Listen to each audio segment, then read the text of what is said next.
Hello there, my name is Dr. Florencia and I'm a licensed psychologist and a relationship coach. In today's video, I'll be discussing how you can attract a high value man.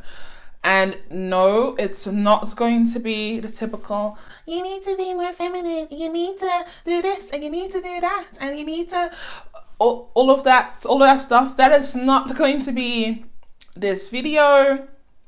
I do not necessarily believe in the whole embracing femininity or whatever movement per se. I think the angle in which, those people discuss relationships and classifying people as per whether they're valuable or not, and what is considered highly valuable or not, I think all of that is rooted in anti-blackness a lot of the time, and also it doesn't take into account our trauma, our shared experiences of trauma, and how that can seep into how we naturally behave and survive this world, right? So I do kind of want to name that.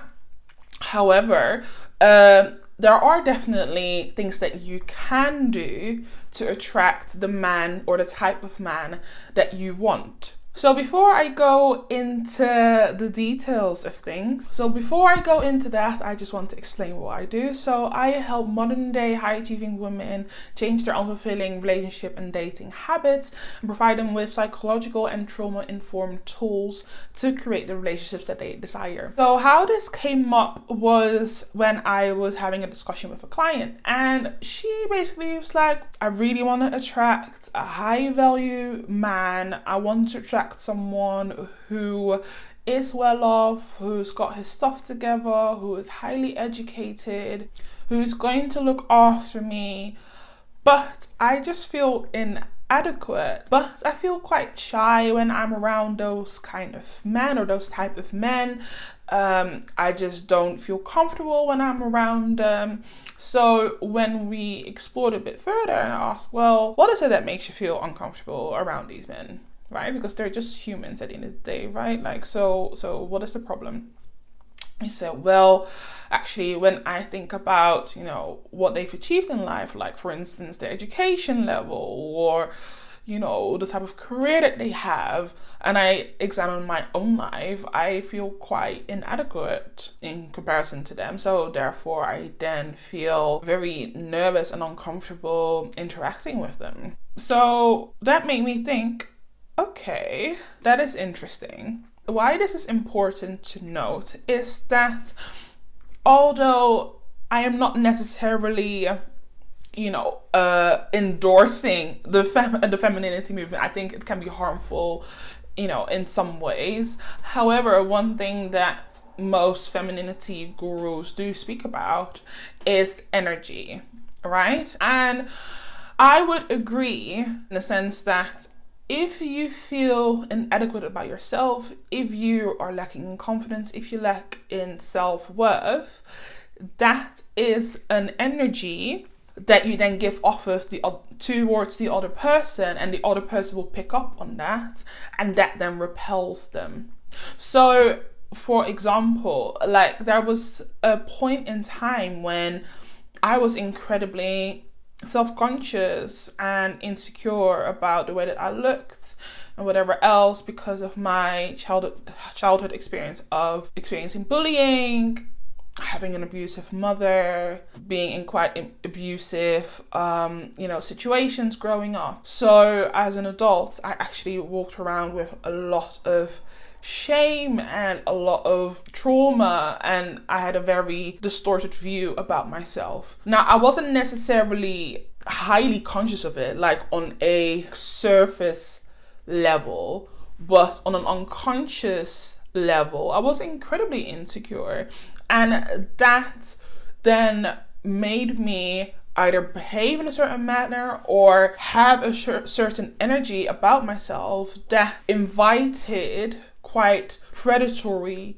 people in my life, and I wasn't quite sure why. So going back to my client, what we came to discover, that actually because she was very insecure and because she didn't feel good about herself and she felt inadequate, that then signals to the men that they're meeting that, that she is not really worth investing much time or energy into, because she doesn't spend much time and energy into making herself feel good, making herself feel worthy, etc. And on top of that, also, like, it signals into your body language, right? Like, if you can see when someone holds them up to high regard or holds themselves up to high regard, they've got a high esteem, etc., you can just see that they, how they walk, how they talk, how they carry themselves, how they, the kind of effort they put into, their appearance, etc. That signals I have entered the room, I am owning the space that I'm in, I feel good about myself. And that radiates positivity, it radiates just enticing energy, and that will lure people to you, or the right people to you.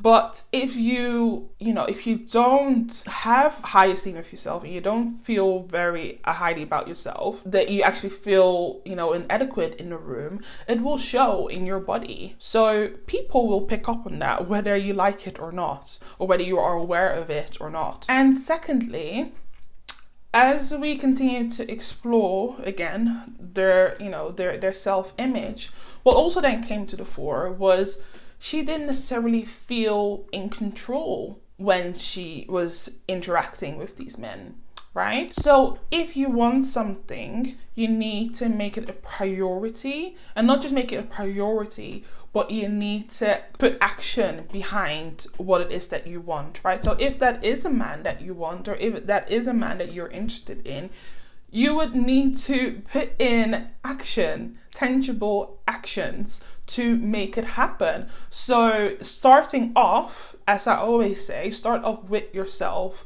You need to invest in yourself, because the more you invest in yourself, the higher your standards will be, and you would be able to set the standards for the person that you're trying to meet. Because if you don't look after yourself and you don't invest in yourself, you cannot expect someone else to invest in you. It just doesn't work like that.